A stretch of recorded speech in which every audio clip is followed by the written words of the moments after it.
What's up, basketball coaches, players, and fans? Welcome to the Pass First podcast, where we share our knowledge of the game. My name is Augie Johnston, and I'm here with my partner, Alex Engel.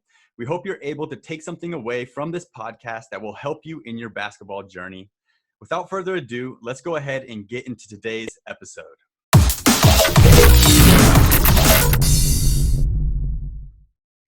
All right, guys, so in today's episode, we're going to talk a little bit of X's and O's. I know if you've been listening to the entire show since the first episode, you're probably anxious to hear some of our basketball philosophies in regards to X's and O's. So that's what we're going to do today. And actually, the main topic we're going to be talking about, we're each going to choose one offense that we like, that we are comfortable talking about, and one that maybe we even use. And we're just going to be talking a lot about it and giving just kind of what kind of looks you can get from it, how to run it, some of the strengths, some of the weaknesses, and hopefully you can take something away from this podcast. So I'm going to go ahead and pass it off to you, Alex, and I'll let you just kind of, first of all, give a name or just describe maybe the offense that you want to talk about today, and then I will talk about one after that. So which one did you pick out?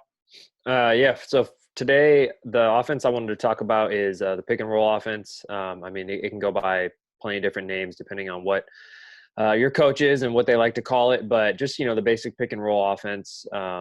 And the reason I like that offense is because I think you can get a lot of different looks out of it. And I think in certain situations, it can kind of simplify the game. Obviously you've got to have a point guard that can come off a screen, and you've got to have bigs that are willing to roll. But I think because of that, it creates a lot of opportunities and maybe mismatches against the defense. But with that being said, it's something you kind of have to practice and put time into. I don't think it's an offense you can just be like, hey, we're going to throw this in one practice and all of a sudden we're just going to run it really well.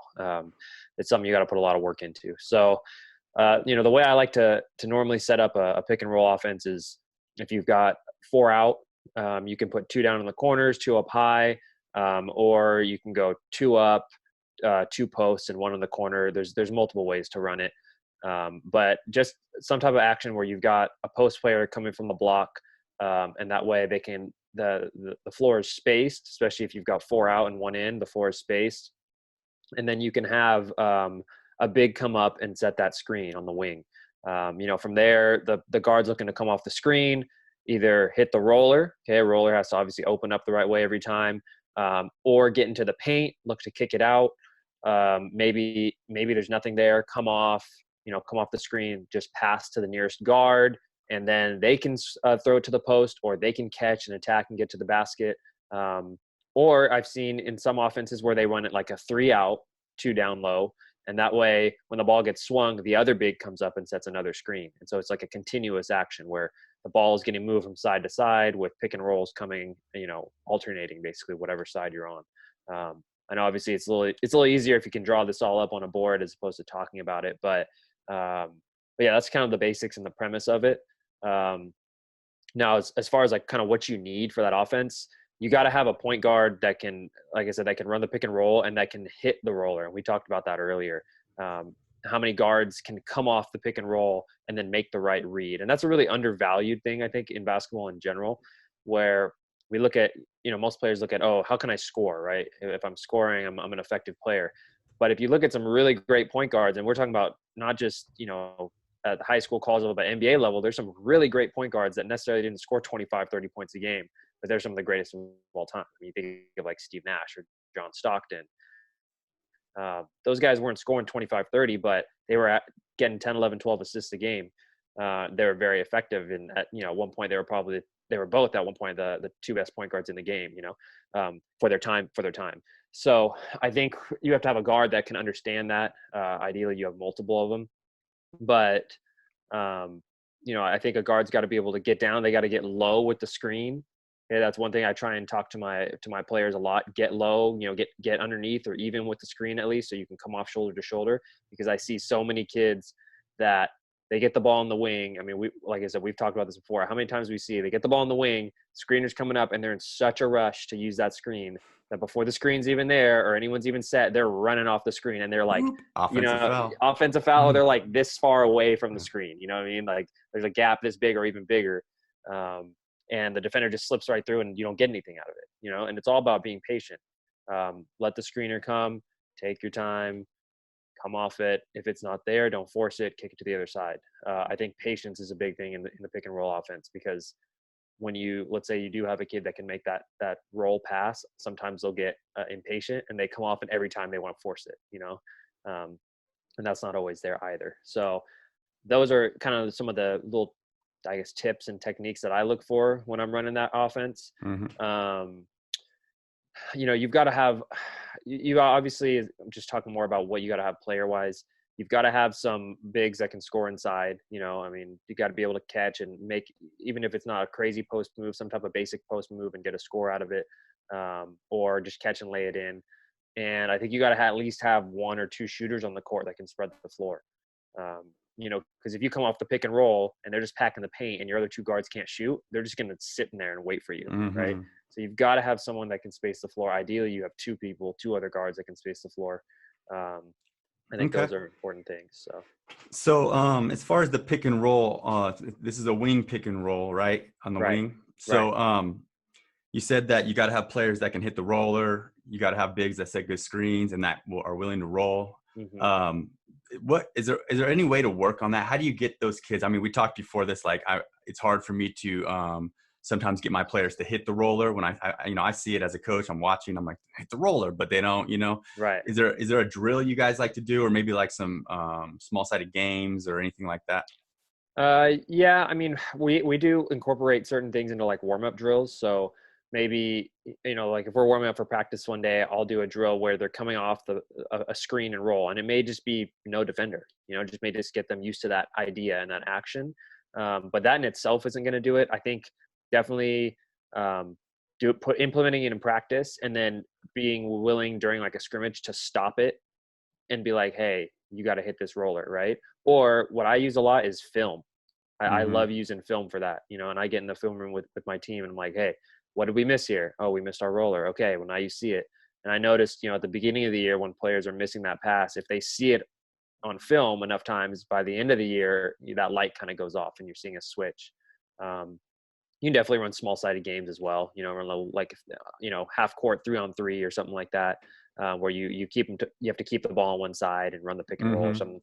That stuff is effective as well. I just think the more ways you can incorporate it into your practices, the more likely you are to be successful in the games. So, as far as your experience in the past running that offense, what do you say is the number one thing that you get the most? Like, do you get the roller the most? Or do you get the guard coming off all over the rack? Do you get a mid-range jumper? Do you get a kick out three?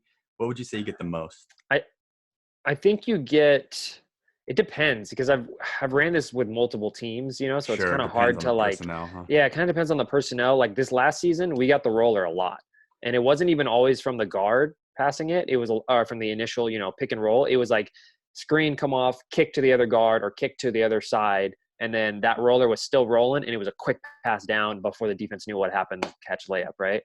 But then years past, like when we ran it at the college level, it was more getting open jump shots, guard getting in the lane off of that pick and roll, kicking out wide open 3-pointer. So I would say probably most of the time that I've ran this, it's been getting open shots. The roller a lot of time is congested, but this last season we got the roller a lot. So I think it, like you said, depends on personnel. Got you. Cool. So let's just kind of finish up, I guess, maybe the conversation about the pick and roll on the wing. But the last thing, like, what about rejecting the screen? Do you encourage? Are you okay with that? Like, so my whole thing with that is I love when our players reject the screen and try to get a layup. But then the problem is that they make the wrong reads, right? And they're trying to reject and they're getting stuck in the corner or whatever. Do you? So I guess the question is, do you, number one, encourage that, allow that? At what level do you want them rejecting? So that's actually a good point, because I forgot about that. So what I tell them to look at is the help side defense. a lot of times, when we're running a pick and roll on the screen, on the wing, most teams don't. I don't know if I've actually seen any teams this year, at least, that run an ice on us. Okay. For those of you guys that don't know what ice is, if you're listening in, it's when you're pushing the ball handler away from the middle and you're trying to force them to not use the screen. But I do see teams that'll try and like double off it or just hedge and recover, right? But they don't always have help side behind them.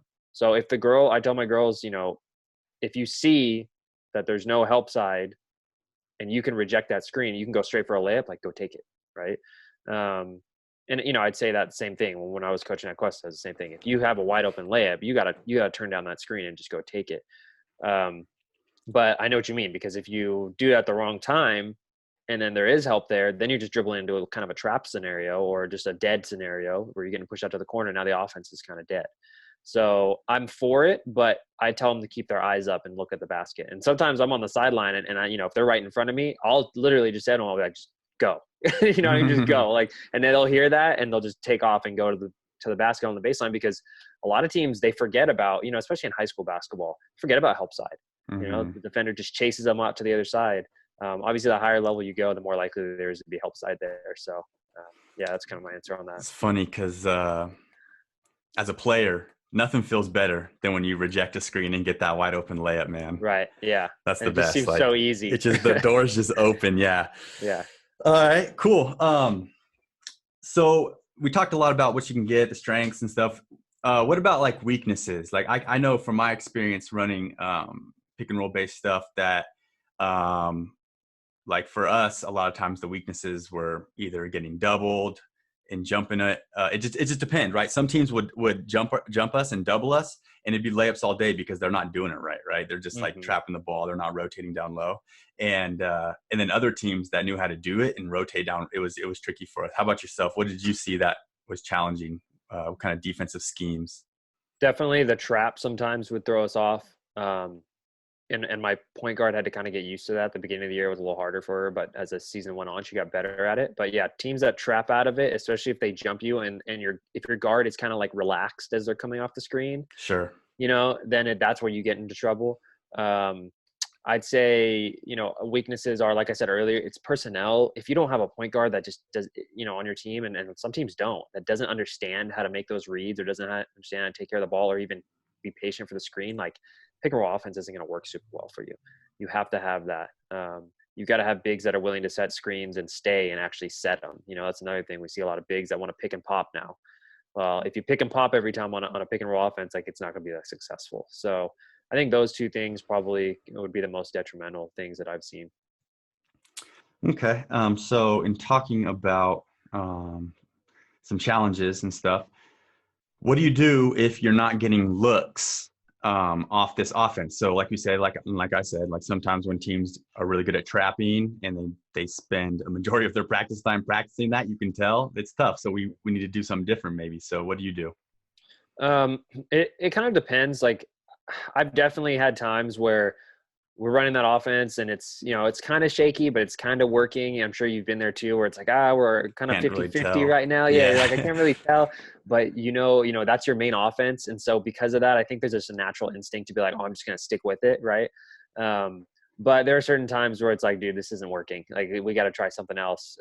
And what I've gone to is, like a 4 out, 1 in, kind of a motion. Like a motion, yeah. Yeah, it's a motion. And at first I was trying to run it like, I don't want to say rigidly, but where there were like more kind of rules to it. And then as the season progressed and as I watched, the players develop more, I was like, we can have things that you can do, but they're not like hard rules. They're just options. Mm-hmm. And once we kind of realized that actually became a pretty solid secondary offense for us, because teams would get so used to watching us on pick and roll and they'd guard us with that. Right. And then we'd go to 4 out, 1 in and they were not used to us running that, they hadn't really seen us run it. And so we'd start scoring more. And actually, I think I probably only had to do that maybe like 4 or 5 times where I was like, well, we just can't run a regular offense. But most of the time out of those 4 or 5 times last season that I just completely switched everything up, we actually scored more because the other team just wasn't really used to it. They'd either watched film on us or, played us before and they're like, oh, they're just going to pick and roll. And it was like a shock to them, and again, I think that depends on the level. You go up to a higher level, they probably aren't going to be as shocked. But yeah, that's the one that I was using. Cool. Very nice. Okay. So I guess that's all the questions I had regarding the pick and roll, the offense that I also run, and everyone runs. Everyone loves pick and rolls. That's kind of a little bit modern basketball nowadays. So I guess I'll talk a little bit now about the offense that I want to talk about today, which is also a little bit more modern, and it's just the 5-out offense is what I'm going to call it, and it's basically just 5-out spacing. And what a lot of people think of when they think of 5-out spacing is they think of you got 5 guards. If you only got 5 guards, you run 5-out spacing. But the offense that I'm talking about, you can run with a big, even a true center.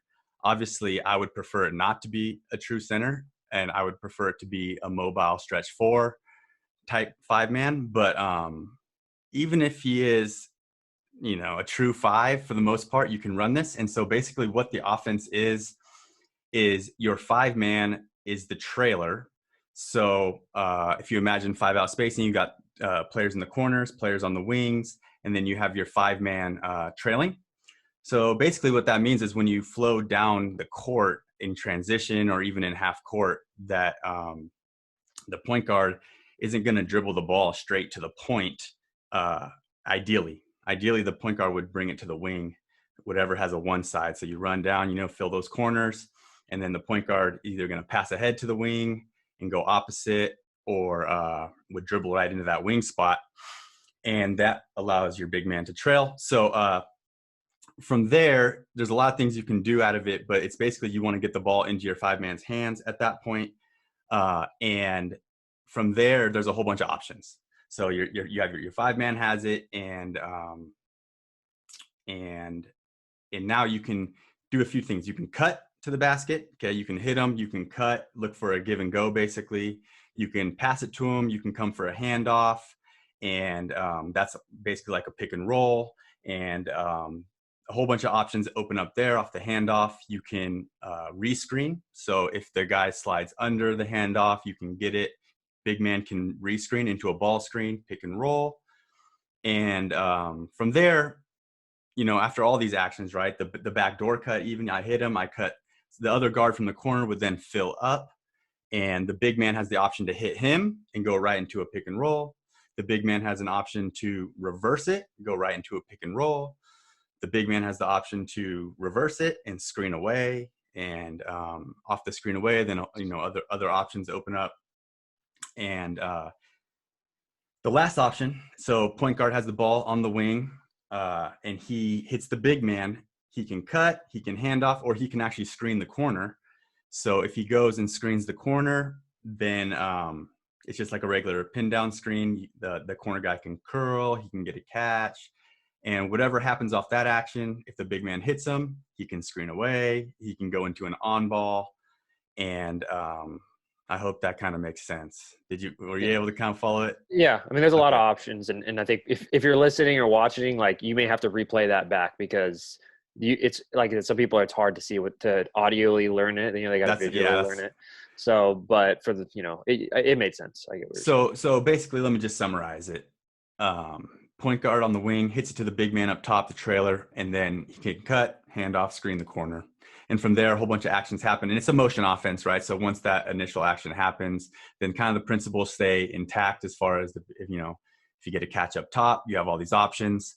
But kind of the reason, or I guess I'll talk a little bit now about what you need to run it. And like I said, I already kind of talked about that. You want the stretch 4, because another great option, especially in transition, is if you are able to come down and hit that big man up top and he's catching it as a trailer, you have like perfect spacing. You got really good spacing. And it's hard. It's going to be hard for those corner guys to help. That's a hard spot to help off of. So that big man, if he's a stretch 4, he can go right to the basket. And if those corners do help, then that's like a super easy kick out pass. You can rep that, and get that guy used to kicking it out. Mm-hmm. And so, yeah, other than that, it is an offense you can run with if you're playing small ball. So that's another reason I like it. But yeah, so I guess I can talk a little bit about what you can get out of it, which I've already talked about, but I'll go a little bit more in depth on that stuff. So the backdoor cut, that's an automatic. You can get that. The handoff. So off the handoff, you can get a shot if they go under really low. You can get the rescreen. Also, you can get an option that I love is when the big man keeps it. So instead of handing it off, right, it's like a fake handoff and he keeps it. I like that option because he can keep it and get to the basket, or you have somebody fill in that other side, the other wing, and you can hit that and then go right into a ball screen on like an empty sided ball screen, kind of like the offense you were talking about. Nobody in the corner. So what else can you get at? Okay, so for the corner screen, right? So I hit the big man up top. I go and I screen the corner. There's the curl option right there that you can get off it. And we teach, if you curl, if you set a screen, someone curls you, you pop back. And so when you set that screen, someone curls you, not there, pop back, you hit the pop back, you can go right into a pick and roll. It's the same action. And the reason I like that is because that creates a little bit of closeout. And I'm sure you see it in the offense you run, or that you talked about, where if you run a pick and roll on one side and then you reverse it, normally the second pick and roll, I don't know if you found this, is better because there's a little bit more like the defense has come from help side. Now they're coming all the way out to close out. Now they have to fight through a screen. Right. Yeah, definitely. Yeah. You agree with that? Yeah. And so, when you screen the corner, they curl, pop back. That on ball right there is normally somebody chasing that pop back. But also screen the corner, you can get back cuts as well. Same action, pop back.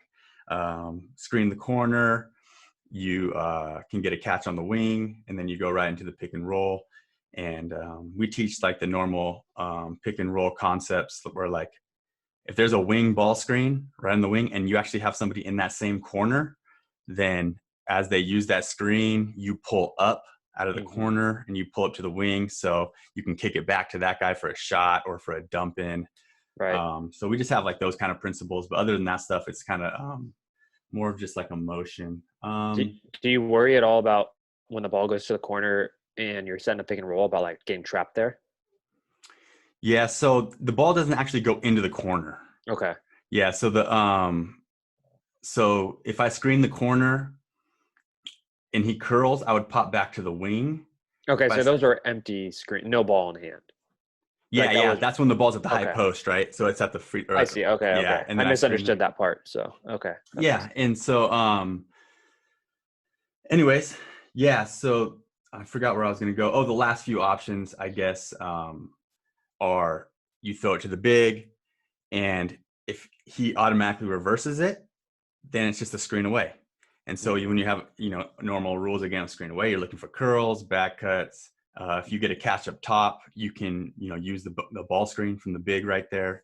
So that's kind of a little bit of a different action. So imagine 5-out spacing, reverse the ball, I screen away, he gets a catch, and then you go right into a ball screen right at the top of the key. That's a good action that I've liked. But yeah, that's basically how it works. I guess I can talk a little bit about the strengths. So in my opinion, the strengths is the spacing. You have really good spacing, and there's a lot of freedom. So if you want to pass and cut, I love that. You can pass, you can cut at any time, and you just fill the spots like normal. And what that does, and that's another strength, is it creates double gaps. So if I pass to the wing from the point, I can cut through, and now there's just a huge gap right there. So we encourage people to try to drive right off that cutter. Call that drafting. You draft right behind them. And then weaknesses, I would say one of the main weaknesses is it has good spacing, but there's a lot of single gaps. If everybody's just in your 5-out spacing, then there is not incredible gaps to drive. Although there is, I think, difficult to help from that weak side, but there's not the gaps. The gaps are not that big. Another weakness is you don't have your big guy down low, right? So rebounding is trickier down low. I'm sure it's you don't have that. Some offenses you got your 6'6", and we're talking college now, 6'8" and 6'6" down the blocks. Like they're able to gobble up a lot of rebounds. And yeah, you got to have the personnel, I would say. Like, so if you do to say, hey, oh, that sounds interesting, I want to run that. Well, are you going to sacrifice having your 6'9" guy and be like, all right, I can't play you, so you put him on the bench? That Right. might hurt you defensively and, like we said, rebounding wise. But I would If say you that's the weaknesses. Yeah. if you dribble, or if you drive to the baseline, or you have one of your guys drive to the baseline, do you teach opposite baseline to drop to the corner? Like, let's say your guys dribble driving, do you teach them to kind of dribble down that baseline, maybe even that jump out of bounds pass to the opposite corner? Do you like that, or do you guys Yeah. not do that? Yeah, I do like that. We always try to fill the corners on baseline drives. Hmm.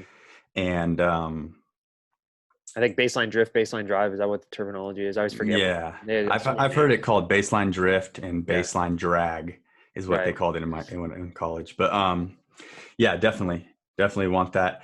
And another action now I really like out of it too is imagine the ball's at the point and that guy's going to screen down for the corner. Hmm. Now he's coming off that screen, and then the big dribble is right at his defender into a dribble handoff. So you can imagine if that defender slips that screen, and then now he's getting dribbled at with a dribble handoff, another screen, then that you're able to get shots off that and just create Hmm. space. But Sounds like you got to have a pretty high IQ as far as understanding all the different options off of that. yeah, I think so. I think so. I think it's definitely. I mean, it's like any other motion offense to where like uh, if you've never ran a motion offense or if you don't know how to play, let's say you grew up and all you did, your coaches just ran sets, like Hmm. just straight sets. That's it. And maybe like some continuity stuff, but never like motion. And if you get thrown into like a motion, all right, you guys run a motion offense, just, screen away, cut, like, I think players really struggle with that, but kids that know how to play, right. And that Right. have been playing in that, I feel like if you put too much rules on those kids, then I think it hurts them. And Right. then, yeah, You don't want to be robotic. I think it kind of goes back to what we talked about. I don't know, it was maybe a couple episodes ago about skill work versus playing. mm, And the kids that are like skill work, running sets, might struggle with something where that has more freedom to it. And the kids that play, maybe their skills aren't quite as good, but just they understand the game and they understand how to make the reads and the right cuts. yeah, So yeah, I think it kind of ties into that a little bit, maybe. yeah, definitely. But, Okay, so let me just go ahead and wrap up my little section here and talk about what I would do if I'm not getting looks. That's kind of a little bit of a philosophy thing. I kind of sense your philosophy on that is to stick with what you got, basically, right? yeah, I mean, not until run ourselves into the ground, but like if it's kind of like 50-50, I like to stick with what I got. Yeah. Okay. I'm probably more on the other spectrum to Hmm. where I'm willing to switch it up early and to my detriment or to my success, it's 50-50 on that too. So, but yeah. So if like we talked about the pick and roll stuff, like if I come out and we're running pick and roll offense and I can see that they're guarding in a certain way and, picking up our dribble and stuff, like I'll get out of it really quick, even though that, could be one of our core offenses. Hmm. I'll get out of it. But just you would like maybe go into some kind of motion or something like that. I as well would want to go into a different style of play. So I'd get away from pick and rolls right there. I would probably go in, yeah, like you said, like some off ball screen stuff or like motion stuff and see what that looks like. What about sets? Do you like running sets at all? I like having sets, but like I'm more on the spectrum of less sets Hmm. because or not because, but like I know like some coaches are set based and then they after their sets, then they'll get into their motion or whatever. Hmm. Or if they, have transition, then they'll get into their motion. But I'm more of like, let's play fast, let's try to flow into our offense, like let's shoot early if we are wide open. Hmm. And and and as far as sets go, um they're more for like if we need a bucket in my mind. How Hmm. about you? Yeah, and I forgot to mention that when I talked about like what other things I like to do if my main offense isn't working. We do have a decent amount of sets. Um, I don't run them as much, obviously, not even close to as much as I run our offense. But if the offense isn't working, I will try and run certain sets, especially ones that I know like most of the time we're going to get a look out of. But same thing, like I don't want to run an entire game off of just sets. That's hard because realistically, unless you're just running them perfectly or you've got a huge catalog of sets, like teams are going to catch on to what you're doing. And I think it makes it hard, to just Mm-hmm. purely run off that. But I might try and, let's say our offense isn't working. I might try to run 2, 3, 4 sets and see if that like frees it up. Maybe we get a couple buckets, get some momentum, and then go back to our offense. And then if it's still not working, then I might try and switch it up, that type of a thing. Where, like you said, you like to switch it up a little earlier and kind of get out of the offense. I'll probably stay with it a little longer. But I think both of us would agree, like, when we're saying stay with it, or at least for me, like, we're not saying like no matter what, just stay in your offense, even if you're down by 40. Like, obviously you got to make adjustments in the end of the day in the game of basketball. You got to make adjustments. So Yeah, when you're going to make those adjustments is always a personal opinion, though. totally agree with that. I like to. I remember a game, not last season, but the season before, where a coach made like an incredible adjustment against us. They were pressing us man, and they were doing okay at first with it. They were kind of getting us out of our stuff at least. They weren't forcing any turnovers, but then, we started breaking it and getting layups and stuff.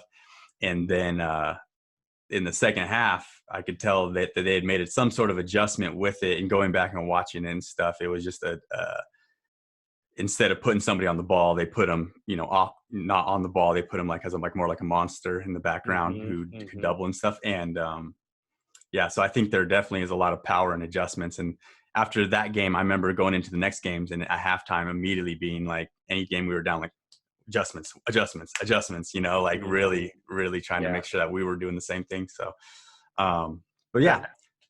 I was just going to say, I think a lot of people forget about that side of coaching. They think about like the prep and, getting your players ready for practice, film, weights, all that stuff. But then in the game, can you adjust? That's also a huge part of coaching. I think that's kind of something that your whole staff has to help you with. Yeah. I mean, I guess if you're a really great head coach, you can just see all those things and make the adjustments. But realistically, like, your assistant coaches got to see that stuff too. Because sometimes, you're worrying about subs, what offenses to call or whatever to run. You may not see something small that someone else does see, and I would love, like, if a player, sometimes my players, like a captain or just someone who sees the court really well, hey coach, like, I'm noticing this real quickly up on the bench. I would encourage them to say that, like, oh yeah, good. I'm seeing that. Okay, we're going to adjust.